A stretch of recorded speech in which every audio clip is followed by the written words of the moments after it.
स्वागत. सनातन धर्माच्या रक्षणासाठी प्रत्येक घरामध्ये शस्त्र ठेवणं आवश्यक आहे असं वक्तव्य जैन मुनी निलेशचंद्र महाराज यांनी केलंय.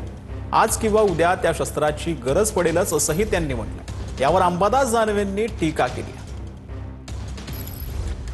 के अंदर शस्त्र होना बहुत जरूरी है, भले उसको चलाओ ना चलाओ, पर दसरे के दिन पूजा जरूर. आज नहीं तो कल उस शस्त्र की आपको जरूरत पड़ेगी. आज मेरे पास शस्त्र होता तो आज मेरी बहन और मेरी बेटी सुरक्षित होती. शस्त्र असले तर दसऱ्याला पूजा होते.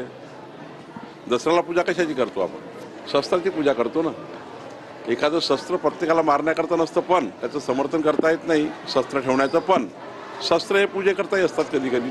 आता गरज नाही. आज डॉक्टर बाबासाहेब आंबेडकरांची जयंती आपण साजरी करतो. संविधान हे मोठं शस्त्र आपल्याला दिले असताना अशी शस्त्र कोणतीही बाळगण्याची आवश्यकता नाही. जैन मुनी कसं सांगतात, जैन मुनी तर फार शांततेचा मुंगी सुद्धा पायाखाली येऊ देत नाही. ते जर अशा पद्धतीनं प्रचार करत असेल तर मला असं वाटतं जैन मुनी आहेत का हे तपासलं पाहिजे.